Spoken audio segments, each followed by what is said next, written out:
He continues to mourn the loss of two young students. 18-year-old Jordan Brister was found unresponsive in a school bathroom on January 3rd, and 2 days later, 16-year-old Ashara Hughes collapsed and died during a flag football game. The Clark County coroner has confirmed both students died from sudden cardiac arrest, and they're so young. In the wake of their deaths, there's been more awareness around AEDs. You've been hearing a lot about Automated External Defibrillators. The medical devices help someone during situations like sudden cardiac arrest. Our Kristen Drummond joins us live at the Kellogg Zaher Sports Complex with access to an AED. Well, Jim and Marie, the sports complex is actually one of 4 parks in the city of Las Vegas that has one of these, an AED. You can find them. They're in these big red heart-shaped boxes. And at this location, there are actually 5 of them spread out among the fields. Now, this is all part of a program to make these devices more accessible to the public, but there are just not enough of them right now for all the parks in the city of Las Vegas. But we are in process of purchasing more units now to expand even further. Investing in the public's health remains a priority for Scott Phillips, the Assistant Chief of Emergency Medical Services for Las Vegas Fire and Rescue. Cardiac arrest can happen to any age group. But the difference between life and death may be because of an automated external defibrillator, or AED. Pull red handle to reveal pads.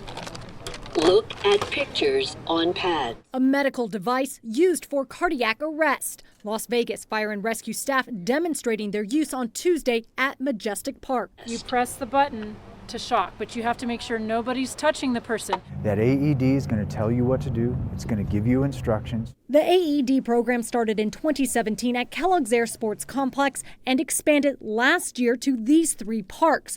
They were picked because of their high use and sports activities. There are currently 10 AEDs split among them. Clearly not enough for all parks in the city. So I asked Phillips what's being done about it this year. We'll start with 12 more units and expand into a handful of more parks. Do you know where an AED is? I know there's one right there at that bathroom right there. Alberto Ponce, aware of the closest one at Doc Romeo Park, a place the 18-year-old visits frequently. We hit the baseball fields, hit around, throw baseballs around and stuff like that. He welcomes the new addition in case of an emergency.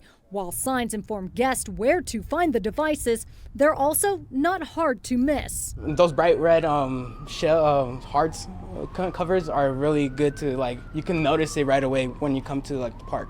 Helping the public potentially save a life. So we've been very intentional about placing them at different parks where they make the most sense. Now, Phillips tells me these AEDs at the 3 newest parks have not been used yet. And again, as I mentioned, this is part of a program. I will tell you who the partnership is with coming up at News 3 Live at 6, how much they cost, and is it at any expense to the taxpayer? Now, because of the rain yesterday, not every group that showed up for the MLK Junior Parade got the chance to perform. Yeah, News 3's Andrew Nomura spoke to one of those groups and the organizers. Well, Mother Nature certainly put a damper on the MLK parade, and although one group couldn't perform due to the rain, they're still bringing that cheer. It's an explosion here at the Las Vegas Explosion headquarters in North Las Vegas. And our teams were so good, everybody said, oh, you need to start getting a competitive cheer team. Danielle Cherry is the co-owner of the squad of 40 girls ranging from as young as 4 years old to 17. The favorite part of it is changing the lives of the young ladies.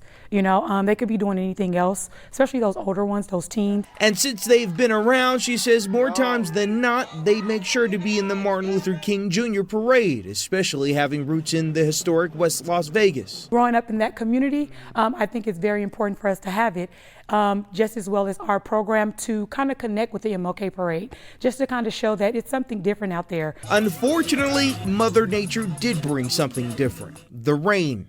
The cheer team was one of many groups out of the more than 80 in the lineup who couldn't perform due to the inclement weather. There's no need to reschedule a parade. The parade is designed to honor King. Wendell Williams is the founder of the MLK Junior Parade in Las Vegas. He understands people's frustrations, but says the focus should be on the man they are celebrating. Typically, performances like drills and step teams are judged during the parade.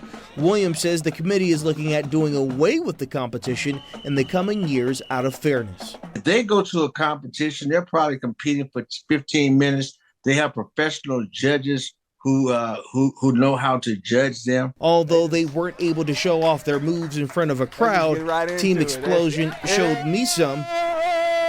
Well, they tried. Well, organizers are looking forward to the parade next year in their 41st history of this parade here in Las Vegas. They say they've only been rained on 3 other times. While many may be dreading the work ahead, we want to point out Las Vegas has been through this before. News 3's Dana Wagner here in studio with a look at the history of large construction projects in our area. So the unofficial bird of Nevada, the construction crane. We all know that. Large construction projects on major freeways, we have seen them over the last 2 decades. 2 come to mind. The US 95 project took 8 years to complete. Starting in 2000, the US 95 project improved 9 miles of the highway, all the way from Craig Road in the northwest down to Martin Luther King Boulevard, where US 95 intersects with Interstate 15. Officials said this project was necessary, and they were right, because of huge population growth in the valley. So in all, more than $500 million to complete that project. Remember, that one took more than a half a decade. And then you remember Project Neon in downtown Las Vegas, $1 billion project, 3-year plan, the largest public works project in the history of the state of Nevada. Project Neon enhanced nearly 4 miles of Interstate 15 from Sahara to just past the Spaghetti Bowl. When we heard about these massive projects, we couldn't imagine how we would navigate around them, especially the Interstate 15 one, but we did. We survived, and we will survive Tropicana as well. You know what I thought about, what gave me some zen during Project Neon? When I would see the workers on the sides of the roads, thinking about how hard they were working. No doubt, and they had to work through those hot summer months too, yep. on asphalt. And Right. it's hotter on the asphalt than it is in the ambient air temperature as well. That There you perspective go. can help. But good Yeah. perspective. We'll get through it. We'll get We've through been it. We're all in before. this together, everybody. That's it. Remember that part. All right, so we will continue to keep track of the issues that Tropicana will bring to all of us drivers. You can get all those updates by going to news3lv.com, of course, or by downloading the News 3 app. Just use your smartphone to scan the QR code there on your screen. Our team will also bring you live coverage of those traffic impacts on News 3 today, starting at 4 a.m. Hi, everybody. I'm Reed Cowan from News 3 Las Vegas. We want to thank you for checking out our YouTube channel. Remember, you can always see more of our videos by clicking on the video links. And also don't forget to click that subscribe button so that you don't miss out on any of our YouTube updates. Thanks for watching.